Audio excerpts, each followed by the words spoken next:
everybody, my name is Keeley and welcome back to my reading nook, or welcome to my reading nook if you're new here. I know I just posted a spontaneous book haul. I know I did, but it happened again. I need to be cut off. I need to start a book buying ban and I'm going to, I promise. It's just that it's so hard when I get into the used books. That is my kryptonite, is a used bookstore. Because I'm just like, I'm never gonna find it this cheap again. So I might as well buy it because I want to read it eventually. I don't know. Let me know if any of you are that same way because it's becoming a big problem. But I did have a lot of fun curating the books in this haul. We have 5 books here and I'm excited to talk through each of them. Yeah, so I think I'm just gonna get right into it. The first book that I hauled is, I don't know if you say her name Elin or Ellen. I've always said Ellen in my head, but Ellen Hildebrand's 28 Summers. I actually got this one in a little free library box. I don't know if you guys have those where you're from, but there's like boxes throughout my neighborhood that are little free libraries and people can leave books there that they don't have any use for anymore, they've already read and they kind of want to unhaul. And then people can pick them out for free, and then the expectation is that at some point when that happens for you as well, when you have books you want to unhaul, you'll bring them to the little free library and kind of pay it forward. So I love it so much. It's on my walk to school, so I always stop and see if there's anything cool in there. I have actually found a couple of new ones in there recently.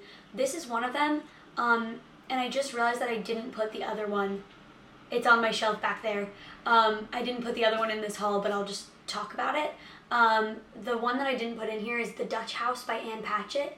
I found that one in the little free library a few weeks ago. And that one sounds really cool. It kind of, to me, and this is a hot take, but I didn't really love The Goldfinch by Donna Tartt. And it kind of, to me, sounds like a better version of The Goldfinch because it's shorter, it is more mystery focused, it talks about art, it talks about family, it talks about family's connection to art and how it keeps them together or tears them apart.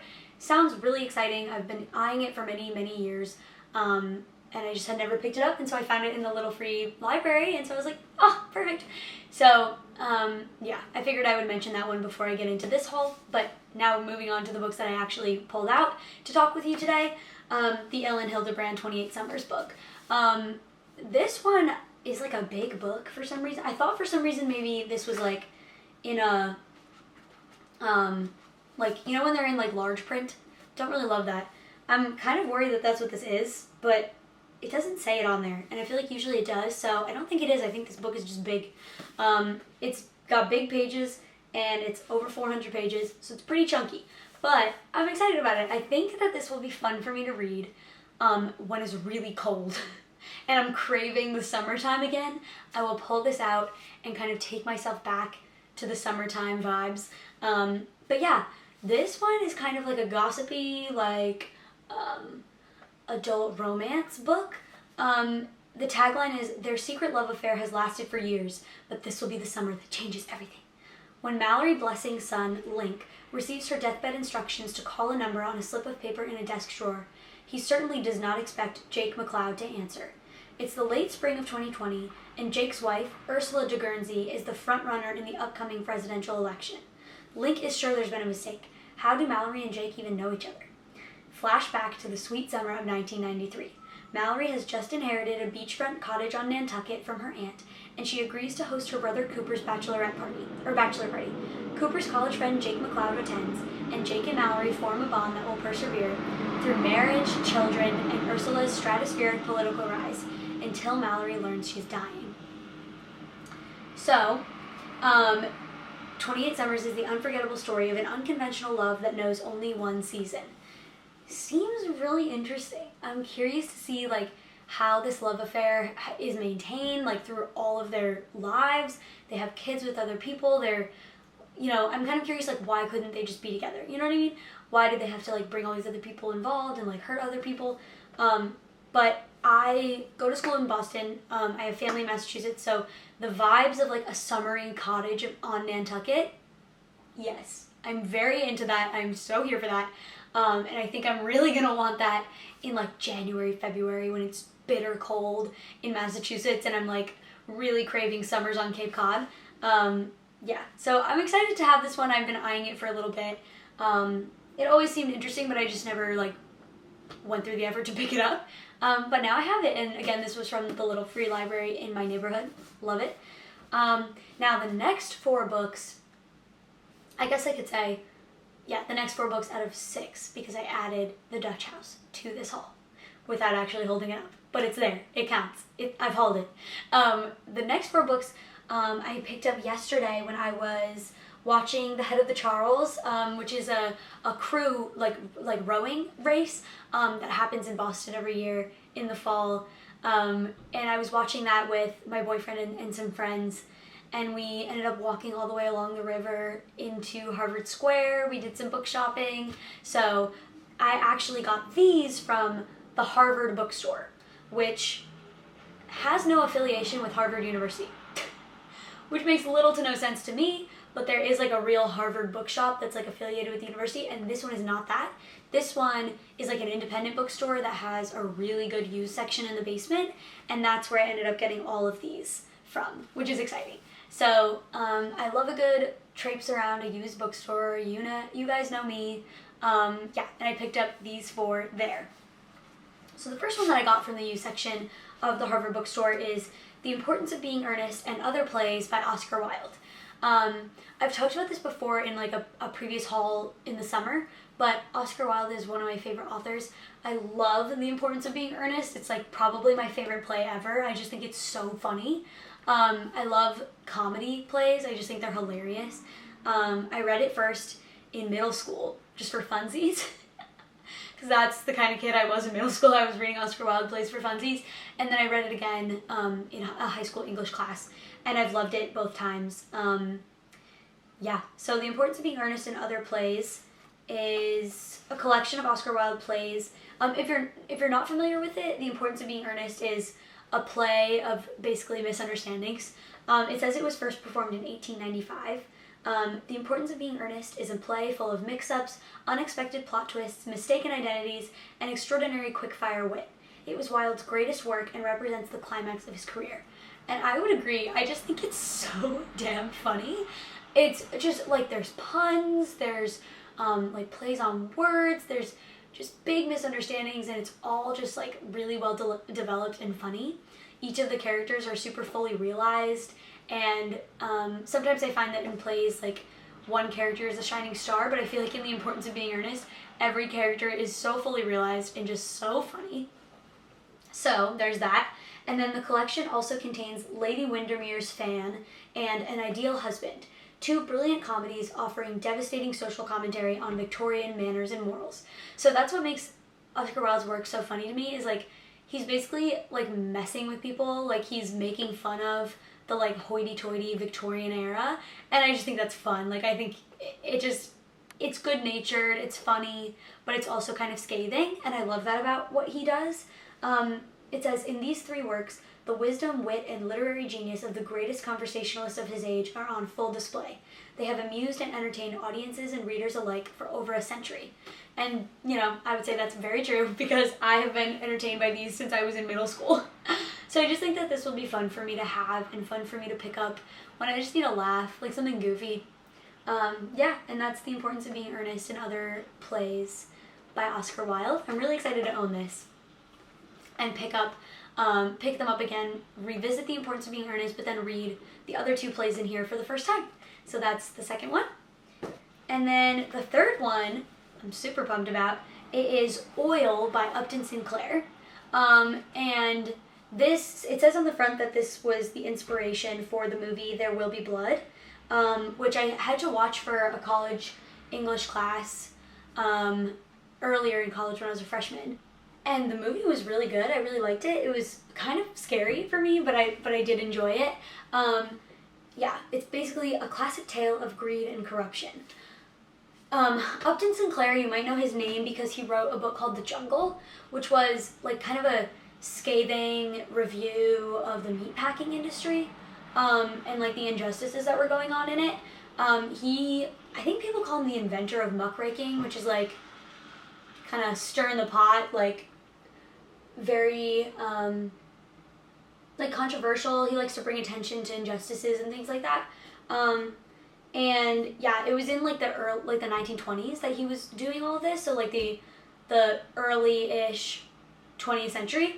But it says, as he did so masterfully in The Jungle, Pulitzer Prize-winning author Upton Sinclair interweaves social criticism with human tragedy in this glorious 1927 novel to create an unforgettable portrait of Southern California's early oil industry. Enraged by the oil scandals of the Harding administration in the 1920s, Sinclair tells a gripping tale of avarice? I don't know that word. Avarice, corruption, and class warfare, featuring a cavalcade of characters including senators, oil magnates, Hollywood film starlets, and a crusading evangelist. Sinclair's epic drama endures as one of our most powerful American novels of social injustice. So yeah, I'm really excited about this. It's kind of on brand for me. I study environmental policy. So you can sign me up for a scathing review of the oil industry. Suffice to say. Yeah, I'm really, really excited about it. It's really long, like over 500 pages. I don't know when I'm going to get to it, but I don't have any like specific plans to read it anytime soon. But I'm excited to read it one day, and I'm glad that I own it. I've never read The Jungle, but I've heard, awesome things. And I honestly didn't know that he had written other books similar to The Jungle. So yeah, this just kind of feels up my alley. And again, I've seen the movie, I enjoyed it. I don't think it's like 100% based on it, but it's kind of the inspiration for it. Yeah, so I highly recommend that movie, and if you watch it and you like it, or you have already watched it and liked it, maybe pick up Oil by Upton Sinclair. So that's that one. Okay, next up is Great Expectations by Charles Dickens. I liked the cover of this. I don't know if you guys can see it, but this is the back, and then the front kind of has this like silhouette of two people. Now, as far as Charles Dickens goes, I haven't read a lot. I've read A Christmas Carol, which was great. I've read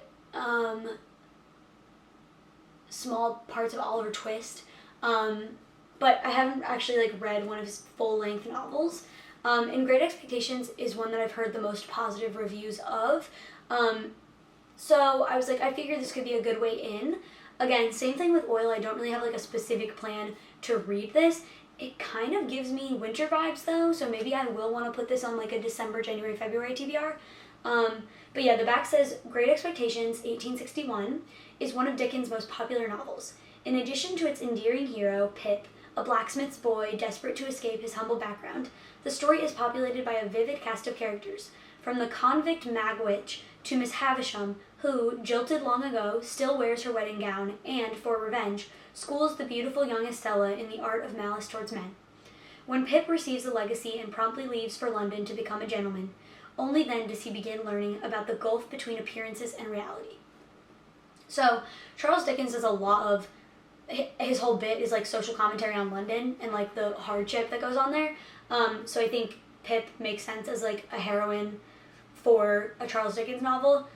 Somebody with really humble backgrounds just trying to make it and trying to get by. Yeah, I'm excited to read it one day. I don't have any specific plans, but the copy seemed really cool. There's illustrations in it. I don't know if you can see, which is kind of cool. I always love when people add that in. But yeah, I'm excited to own it. I really like the copy of it. And again, I've mentioned this before, but I really love picking up used copies of classics and building up my classics collection through used copies. I just think it's really fun, and it kind of feels like you're discovering things. So yeah, that is Great Expectations by Charles Dickens. Let me know if you've read and enjoyed it. I don't know anyone personally who has read it, so I'm certainly curious. If anybody really, really likes it, maybe I'll move it up into the TBR, but yeah, that's Great Expectations by Charles Dickens. And then last but certainly not least, the final book that I got in this haul from the Harvard Bookstore in the used section was kind of a different vibe than the rest of the ones I've been introducing. I've been really kind of in a classics mood recently, but I figure, there's also room on my shelf for fun books, romance books. So I picked up Get a Life, Chloe Brown. I've heard awesome things about this book. And I've just heard it's really fun. And Talia Hibbert, who's the author of these books, has written 2 other books in this series that have to do with Chloe Brown's sisters. I wish I could remember the names of them, but it's all the same like title format, like Get a Life, Chloe Brown, Get a Something Brown.